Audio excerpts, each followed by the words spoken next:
Hey everyone, you're listening to InfoQuench with Jeff. And Amy. We're chatting about how to get the most out of life. And covering a ton of interesting topics. So there's sure to be something. For just about everyone. Let's get to it. Hey everybody, and welcome to InfoQuench. I'm your host, Jeff. And I'm Amy, and again, it's been another hot minute. But we've been traveling. We've been world travelers. We have been traveling. We went to Europe, and we went all over the place. And it was a good time. And we'll have some travel tips thrown in throughout this, or tips that you can just use maybe when you're not traveling, but maybe just going to big cities and such, which I guess is traveling, isn't it? You know what's interesting, too, because, yes, it is, by the way. It's interesting, too, because usually when, we travel as people, like, we usually remember the bad things that happen in our trips, right? Oh, yeah. That's the kind of where the memories are made. But I think we made some pretty wonderful memories, and we had, like, as close as we can have to, like, a flawless trip, I would say. Or we've just chosen to completely push out anything negative. That's true, but we didn't get on one bad train, we didn't get on one late plane or anything like that. So anyway. Yeah, no, the planes, trains, and automobiles all cooperated. It all worked out. Also a great movie. If you haven't seen it, check it out. Oh, John Candy. Yeah, and Steve Martin. Yeah. Really good one. Planes, trains, and automobiles. Yeah. But I'm going to anchor this episode with an actual topic, and it is, how do you cut your sandwiches? The reason I came up with this topic is I was just reading a Washington Post article, and it was essentially focused on this very thing and took the stance that sandwiches must be cut diagonally. I don't understand. I mean, I don't cut my sandwiches diagonally. I never, ever have. It's always been right across the middle. Like, do you know what I mean by that? Well, does right it across even... the middle? Okay, well, I can picture it in my mind, okay. And it's something like a sandwich cut across the middle. Yeah.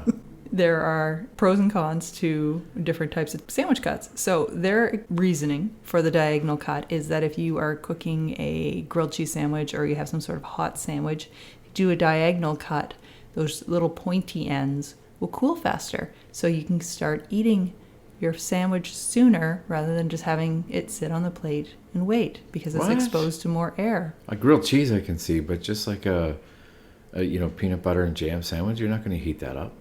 Well, no, but I'm referring... What?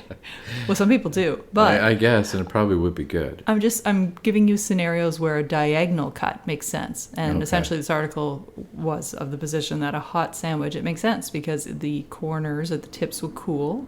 That's true. Also, you think I of can see that. grilled cheese, tomato soup, you can dip the corner in a little easier. You just get the... This is true, too. That's a good positive aspect of cutting your sandwich diagonally. Now, and they even went so far as to reference a popular mechanics demonstration where, based on science, a diagonal cut maximizes the number of bites with the least amount of crust. That there was some sort of mathematical formula around it in terms of... Oh, wow. I never even thought of that either. I'm not anti-crust, though. I mean, no. I think about crust being cut off or brunches, when we're having high tea in England, things like that. Baby showers with the cream cheese and cherry sandwiches. They cut the crust off. I like crusts. I don't mind crust either, to be honest. I wasn't one of those kids that always got the crust cut off their sandwiches. Oh, you weren't one of those kids. I wasn't. Were you? I wasn't, but my mother all of a sudden has become a grandmother who is one of those grandmothers who does that. So it was okay for me to eat the crust, but the grandchildren, no, not so much. But our son Huxley doesn't even care whether or not he eats the crust. So it's like an added. He pretends not bonus. To care, but I think he favors the Nana version.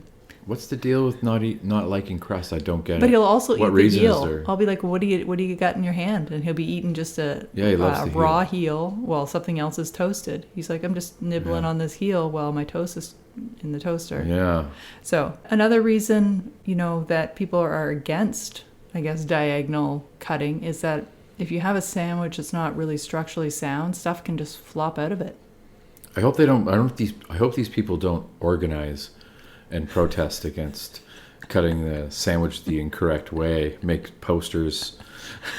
Well, the impetus for the article was, a famous cook had put together some recipe and put it online, and in the photo it had a sandwich that had been cut straight across, and I don't even think it was the type of cut that creates two symmetrical sides of the sandwich, but more along they refer to it as the sandwich's equator.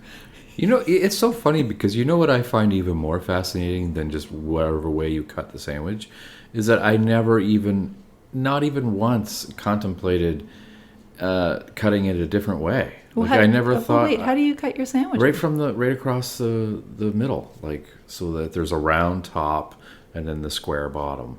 That's how I cut it, across. Yeah. What? That's the way I've always How cut have I not sandwiches. But I've never really. So they're not even symmetrical? Well, you have like the top part of the bread and they're symmetrical as they can be. No, but if you cut a sandwich in the middle. If I'm looking at a sandwich, are you making the vertical cut or the horizontal cut? If I'm looking straight down at a sandwich. Horizontal. What? Yeah. You're a monster. Yeah, I know. But I never even really thought about cutting it a different way. Like I never. But that's not even even. Those aren't even sides. But the whole sandwich gets eaten. Who cares? Okay. Who cares how? As long as it's in two pieces. Well, I'm surprised you cut it at all. I know. I actually often don't. I just eat it straight. I don't. I am a heathen. What kind? Well, do you sandwich heathen? And it doesn't matter if you're eating a grilled cheese or if you were like making a meat and cheese sandwich or. No, it doesn't matter. Grilled cheese cut the same way. Now, see, if I'm having a cucumber sandwich, and with cucumber sandwiches, I have to do them in 4 squares. And you know what else? Because that's how my nanny made them. And when I eat cucumber sandwiches, I think of my nanny, and I have to cut them the same way she cut them. And that's a nostalgia thing. Well, that's the thing. That's the way all my sandwiches were always cut when I was a kid, was just right across the middle. So there's a round top and then like a square bottom. And it was just like you had 2 pieces. So it's your mom. Your mother is the one to blame for this. Yeah, and I'm never going to change. Chaos. I'm never going to change. So take a bite of that one. Take a bite of that sandwich. Grilled cheese. I'm still doing. I do diagonal. I'm all on board for that. I will now too. It looks better in pictures too. If you're like one of those Instagrammer, food nuts. If you cut it the way I do. It's the same with a wrap. They would look at it just like and make the face that you did earlier when I told you how I cut my sandwich. You're making it right now. If you guys could see it, maybe we'll do that as like one of our.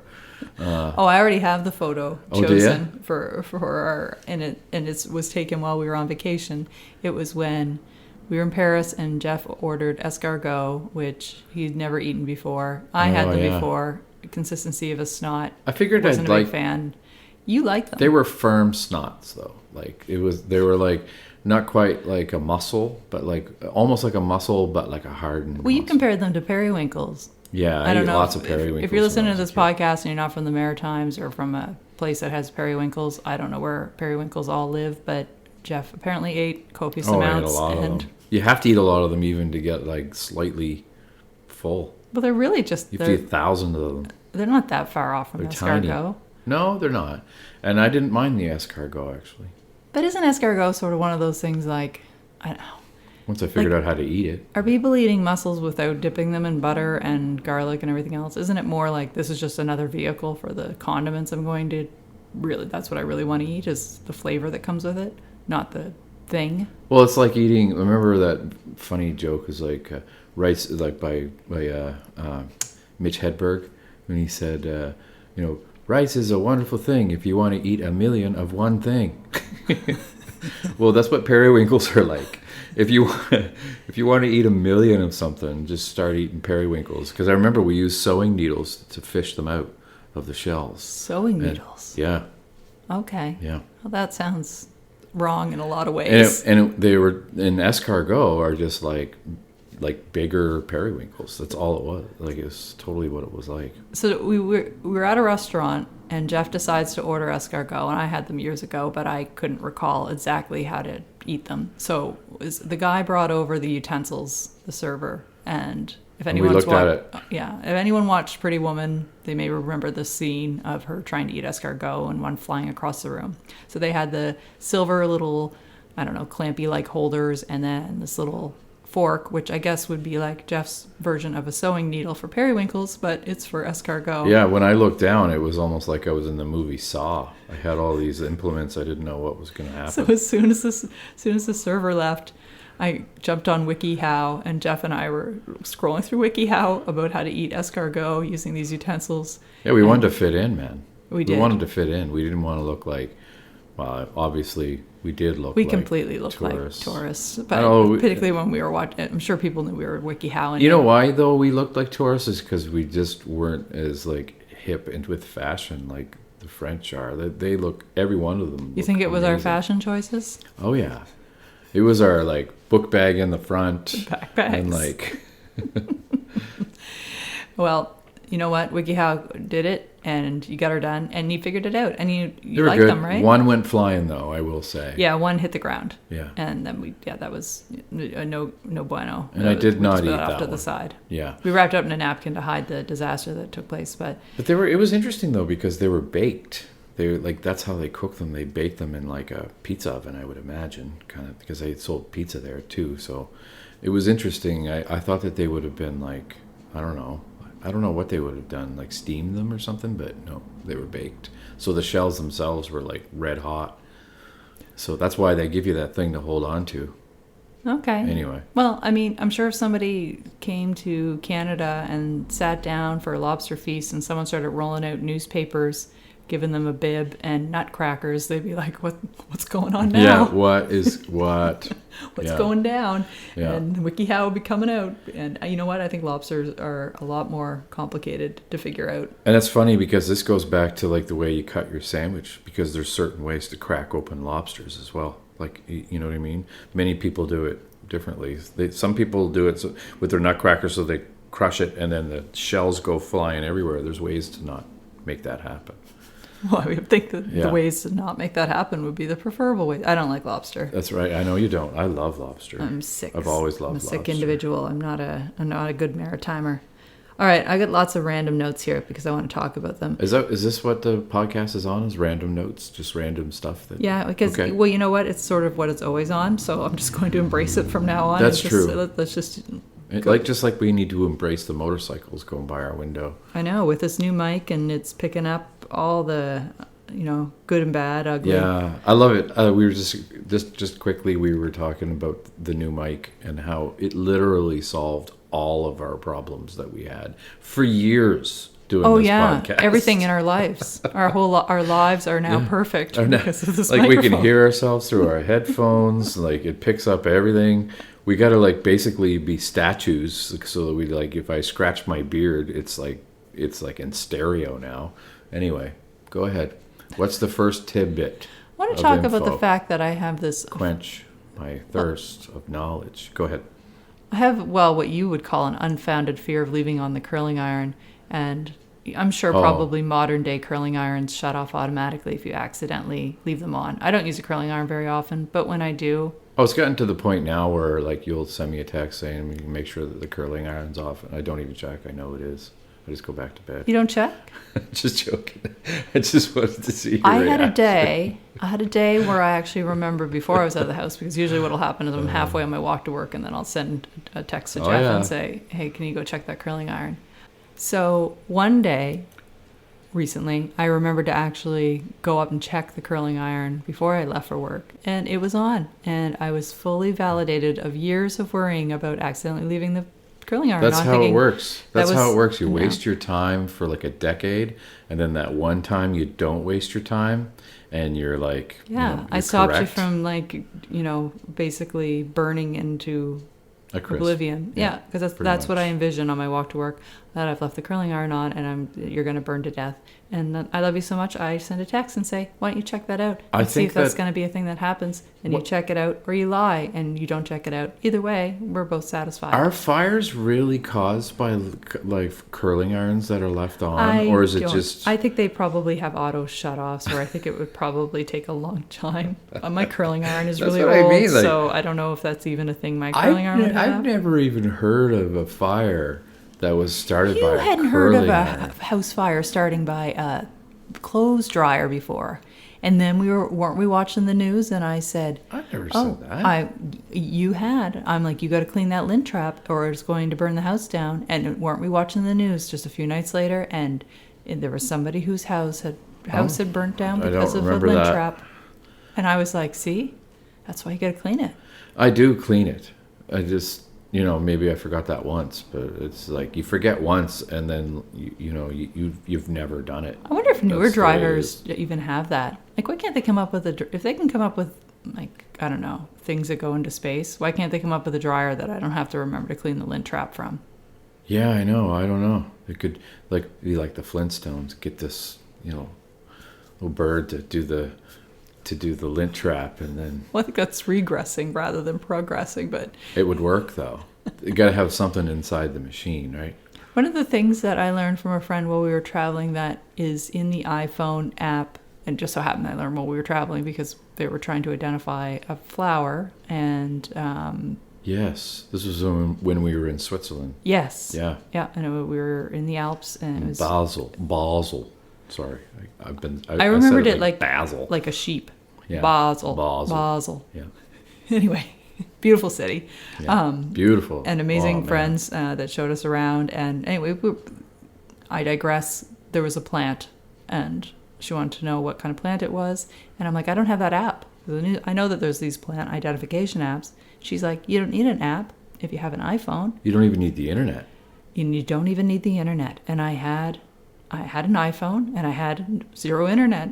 So there we were. And all you have to do is essentially take a picture of it, and a little letter I pops up at the bottom of the photo, and it'll show, I think it'll change into a leaf. And if you have a newer version of an iPhone, ours aren't very new and mine still work. Oh my goodness, no. And you press it, and it'll identify the plant. And I guess it works for like breeds of animals, like breeds of dogs and things. Does it work for which way to cut a sandwich? No. That would be great.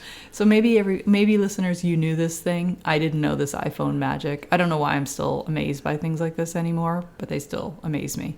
Yeah. As I fly through a tin can over the ocean, I'm amazed by a phone that can tell me what a plant is. Yeah. It is pretty amazing. I was walking home the other day and I saw a banana peel on the sidewalk, and I thought to myself, what if I slipped on that banana peel and like got a concussion or like just full on died? And then I wondered, why are banana peels the thing in cartoons and movies that people slip on? Why is that the thing? Like, is that happening all over the world that people are sliding on banana peels, and so now that became the trope that people use? I think that's what it started with. It's Hollywood. I think it was a trope for like, Charlie Chaplin or something during silent films. They had to have a way to fall. I'm just speculating here. I don't really know, and a banana peel was just an easy way. Does it have to be like if the inside down? It has to be. Otherwise, you're not going to slip. It's just going to be I was so jarring. tempted to just just test it, step practice on it. it? Even Yeah, though I just- complain about icy sidewalks all winter long, I'm like, oh, maybe I should test this banana peel and see if it's as slippery as they make it out to be everywhere. It is And funny because I didn't. It's used a lot, like the whole banana peel slip and fall and like. It is, but have you ever slipped on one in your life? How many do you come across on That's a daily the thing. basis? Not very often do I come across the banana peel on the ground. I would probably slip on it though. That's how accident prone I have been. And usually if they're on the Yeah. ground though, they've been there long enough that they're all dried up and brown and no longer slippery anyway. And honestly, once you see a banana peel on the ground, your first thought is going to be, I'm not going to slip on that banana peel. That's what my thought was. And then also, I might try it. And then also, I don't know, because I don't want to have like And then yucky you're like- banana on my bottom of my shoe. And then it became art because it's in our podcast. Let's talk about, why are English cucumbers shrink wrapped and other cucumbers are not? I don't know. It might have something to do with shelf life. I'm not really sure because they travel further to get to Canada. I don't know. I mean, Like where? All it's the way pro- from England? Is and that it's- why they're English? Yeah, that's where all English cucumbers come from. Every one of them. They have an accent and everything. Whereas the field cucumbers Yeah, just come from the field they right just behind our house. literally come from any field. Or any house. The Yeah. closest field Yeah. is where your field cucumbers have come from. I honestly don't think that it is some kind of, it's like a technical thing. It's like how do we bundle these together to make the most money or whatever. But you'll eat the peel on an English cucumber, but you won't eat it on a regular cucumber. Yes, I will. I'll eat. But the peels on a I regular. don't know why I ask you these questions because you're not representative of the general population. No, I'm not. I'm a weirdo. It was a bit rhetorical, but But no, the peelings on just a regular cucumber, a field cucumber, let's say, is thicker. There's no question. So yeah, Okay. I don't know. I love cucumber though. I peel them all. Yeah, you do. You, How you wasteful don't is leave. that? See, I kind of like lazy peel them if I'm making a salad. Like I just like I leave some of the noticed. peel, but that's not going to hurt anybody. It's probably really good vitamins too. Probably, but you also use like an actual carrot peeler. I use No, I a don't. I paring use a knife. Oh, do you? Yeah, I use Well, a what do you knife. use the carrot peeler for? Don't say carrot. You're just gonna say carrots, aren't you? No, potatoes. And carrots, yeah. Oh, That's the only things that I use. Carrots are the only things I use them on because potatoes I can do with a paring knife, Yeah. but I can't. I can't. You're really find good at that. I'm not very good at. I am really good at it. Yeah. I'm quite proud of how that did you culinary skill. How did you get? My mother showed me once, and then I just did it for years on different types of Also, produce, and I just every perfected time the skill. you guys were eating potatoes, your mom's like, "You know how to do it now." Well, and when I cut an apple and I can keep it all in one piece, the satisfaction. I've never done that. That's like a Guinness Oh. World Record. If I ever did that, So easy, so easy. I don't want to. I would want a trophy if I did that. Like that I would don't want be to brag, but it's super easy to do when you've got my kind of really. paring knife skills. Well, yeah. All right. Well, Once you learn something, you become a pro at it, though. I don't. I have to labor and labor for years to even get half as good as you. well, we were talking about food. Do you want to talk about that little TikTok trend that you told me about, throwing cheese slices on babies' faces? Oh, I love that. Oh my goodness. I think I watched those for about an hour one day because it's that good. It was a kid will be freaking out, like just crying and just, food all over their face. And then the father will just take a cheese slice and throw it on their forehead. And they'll just be like, what's going on? Like, So they just throw more and they food just- on their face. And they just stop. It doesn't hurt the kid. I just find it hilarious. If you haven't seen them, watch them. Yeah, I actually haven't searched the cheese slice thing on TikTok. You have never but- seen one? No, I haven't. Oh, I'll send you one. The one where the kid comes to the door all freaking out because like their sibling hit them or something like that, and they're just like, just freaking out, like screaming. The father just throws a cheese slice on their forehead, and then they just like completely, it snaps them right out of, and they're just like, what? Oh, okay, what was I doing? And then they just don't remember. What if it works on adults? I don't know. We should try it though. We should try it. I'm just going to walk around with cheese slices for that very I don't need to carry instance. bear spray. I'll just carry cheese slices. That's right. And just throw them at people when they. You're not taking my money. Here, take this cheese slice. I Foiled again. I was telling. With- This is a horrible story, but I'm going to tell it because I don't know. It's Do I also- know this story? I must. I Well, know you all were- your horrible stories. You're blessed, and you're blessed. I You're know. blessed to know all my horrible stories. I know. No, you know this one because you were part of it. Oh. It was I was telling people about this the other day when we were applying to be a foster parent for basically a greyhound. Oh, yes. So they retire them after racing, and our foster was actually named Foster because we're creative that way. So our Yeah. greyhound that we got, we had to go through a process before we adopted him to make sure that we were fit animal owners, and which is great, very admirable that they go through that lengthy process. And I remember we were racing home because they were actually coming to do an in-home visit, and we're like, oh, we gotta go in-home and like tidy up the place, make sure everything's good for the in-home visit. And we pulled into our house to our driveway, and there was a dead cat in front of our door. I remember this.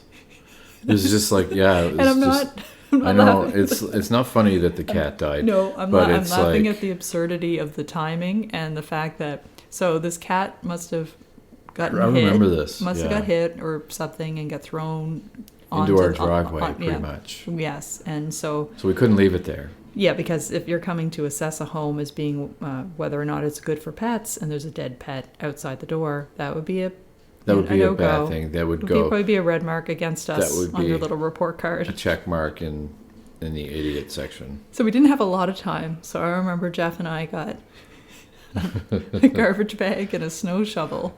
Because I think that's all we Yes. had close by. And I we think I shoveled- did it, didn't I? I don't remember you doing it. I think I made you hold the bag. Okay, Because I yeah. wanted to be at arm's length with the shovel. It was, Yeah. I don't know if we were gone for a while, but I feel like the cat was pretty stiff. I I think it was a don't stiff cat. Yeah. And we've got it into the bag, and then we just kind of tucked it away. And then, anyway, we got the dog. We And honestly, that's the end of that we story, did get but it the was dog. horrible. I was so we horrible. we have bad luck with cats. But anyway, That's- we didn't do anything to that cat. Incidentally, it was just there. I don't know whose cat it was. I know, no, I mean, that's the funny part of the story is that the cat died. And- Isn't that and- weird that the funny part of the story is that the cat died? Like, what's that say about us? It's the timing. Oh, I It got a was the great timing. story. The funniest part is where the cat dies. Oh, man. Hilarious. Lately, we've been noticing that they're remaking all of the same movies that they've already made. Lately, they've been doing that since the beginning of time. But they don't do that with books. Well, the movies are based on books. So, yes, they do. Well, okay, yeah, good point. But I find it's happening more and more. Like they just, I guess it's like the You're not 80s wrong. and 90s were just all the best movies, so we're just going to do them all again. Yeah. And they usually miss the mark. The remakes usually miss the mark. Which ones in particular are you thinking of that were recent? Like, well, there's... Didn't they do like a new Dirty Dancing and a new Footloose? Geez, I don't could be know. just this is off the cuff, or I'm just not off the cuff. I'm just making it up. I don't know. Fact check all this, but there's been. No, you're I probably can't think, right. I can't think of what made me write down this note, but there was like yet another movie being remade. Well, how many Planet of the Apes ones have they done? Oh yeah. Every week there's a new one, it seems. Every I've week. only seen the original one. I've This never is version watched. 6005. It's just, you look it up, man. I mean, it's like with King Kong now, and it's crazy. You know what gives me a lot of stress? Oh, what doesn't sometimes? Hot peppers. Hot Hot peppers? peppers give me stress. Oh, you don't Well, want to touch your eyes. I don't want to touch my eyes. Have you ever actually done it? Kind of. I think I've had I some have. residue. I and, have. and yeah. It's not fun.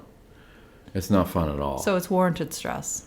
It's so much so that I'm like, if I see them in the store, I'm like, I'm not going to buy that. I don't need something that I only needed, like, you only needed 1/100th of this pepper to spice up your entire batch of chili. No, So I you don't don't need. want to take the risk. Why? Why would I? Why would I take the risk?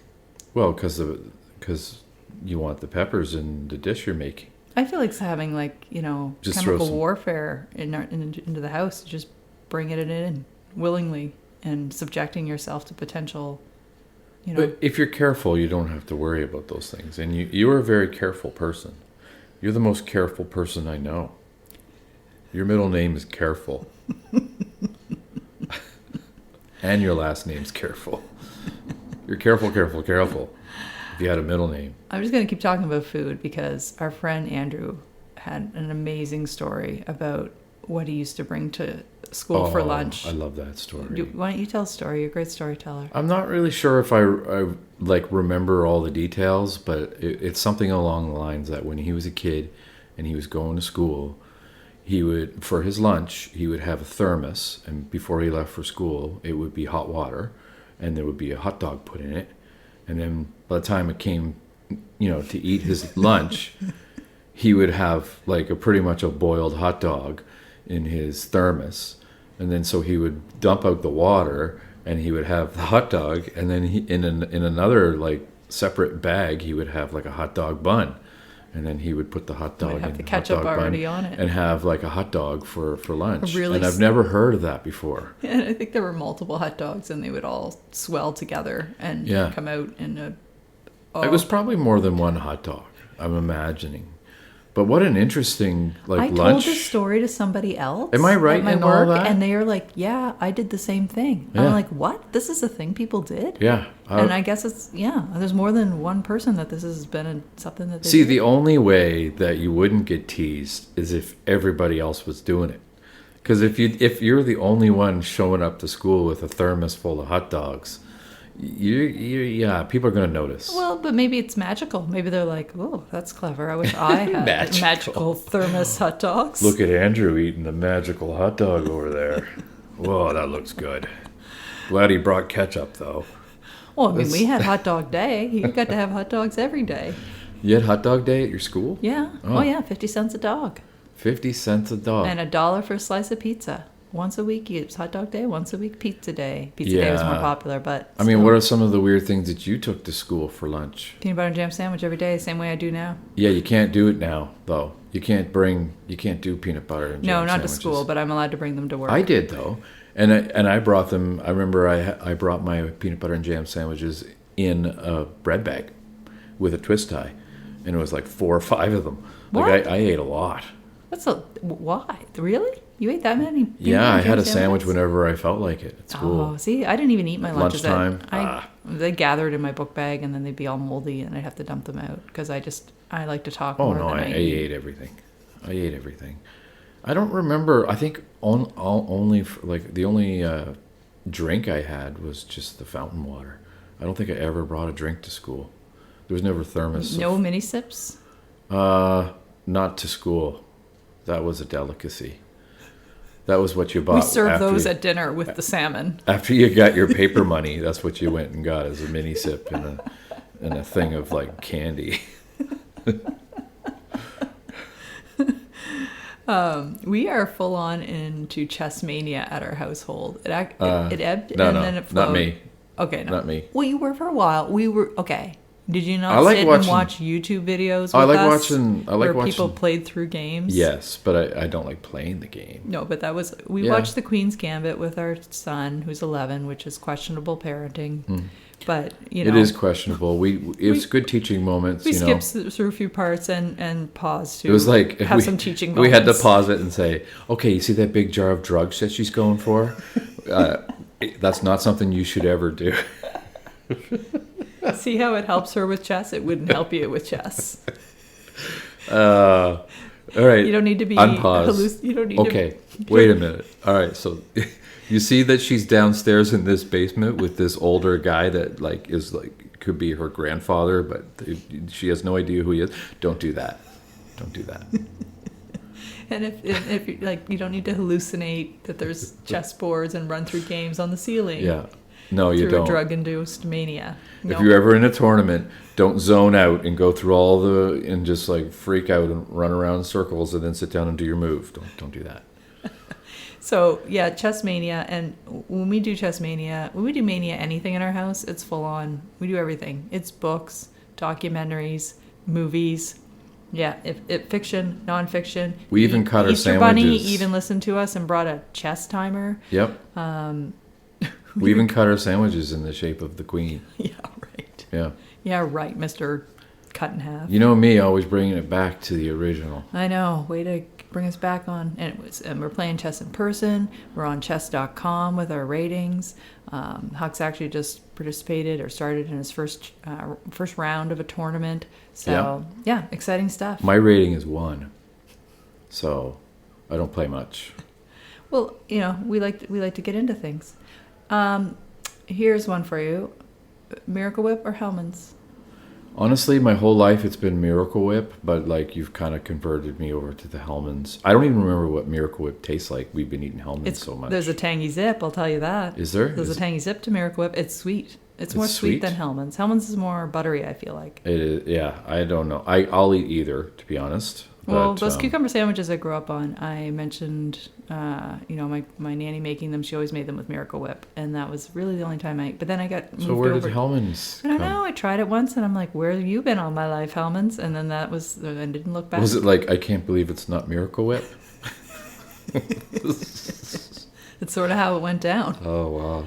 Do you ever walk through the store with a reusable shopping bag and start putting stuff in it just to kind of carry into the cash register, and then wonder if they think you're you're actually absolutely. stealing it? Oh, absolutely, all the time. I do that all the time at the. Actually, incidentally, we're trying not to go to the big box stores like for our groceries any longer. We're trying to buy local, which is something that we should have been doing a long time ago, but now we're doing it. We were always doing But- it to some extent. I think we Yeah. were just upping our game in. Yeah, up in our game. But anyways, like whenever I was at the old box store doing the shopping, I would do that. I would put them in, if I only going to pick up like, one bag's full of groceries. Like something then- you didn't need a cart for. Right. I would just put whatever it was in the bag. And I did feel like, oh, what if they, because they probably shun upon that, I think, because they can't tell whether or not you're going to take off with it. Yeah, but I mean, you're kind of, when I feel like I'm doing it, I try to do it really obviously. Like I look around and be like, here's me putting this thing in this bag knowing Yeah. that you see me do this, knowing that I'm going to go up to that cash Yeah. register, and this is just the holding thing I'm using. And as to far get it up as, there, like- not the concealing thing. How quickly you put things in and then out of a bag and then back into a bag, that's probably a world record. They should 'Cause have that's- transparent bags. Well, wait, not single-use plastic bags. Yeah, you mean transparent bags that know everything about you. But I mean bags that they're cloth, but that you could partially see through, so you feel less. For those that don't know, Canada has like pretty much outlawed all plastic bags, yeah, and have for quite a while. I think that's spreading. I think Yeah. that's spreading around the world, and as it should. Yeah. I promised a few travel tips in here, so I'm going to throw a few in. If you're traveling, well, actually, this works anytime you're going with your kids to a crowded place where you may lose track of them. Throw an air tag on them.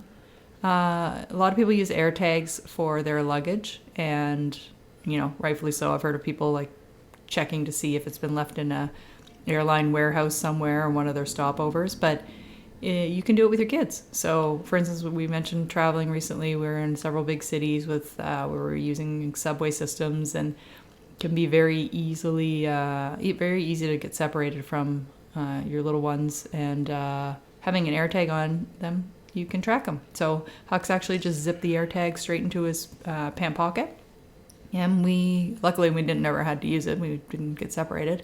But yeah, just a little extra peace of mind. So It's not a good idea to put it in the bags because the bag gets stolen. And I mean, you can find out where the bag is, but where's the kid, right? Yeah. Where's the kid? Well, you can. We had multiple. We had Yeah. ones for our bags and then ones for We each had one, to our be son. honest. But yeah, having it on in that way, you can just tell them if they get lost to stay put or find a safe space, and then you can make your way to For them. you So- and I, though, we had ours in our bag, and whenever we got to where we were going, Airbnb or whatever, we would just like leave our bags at home, obviously.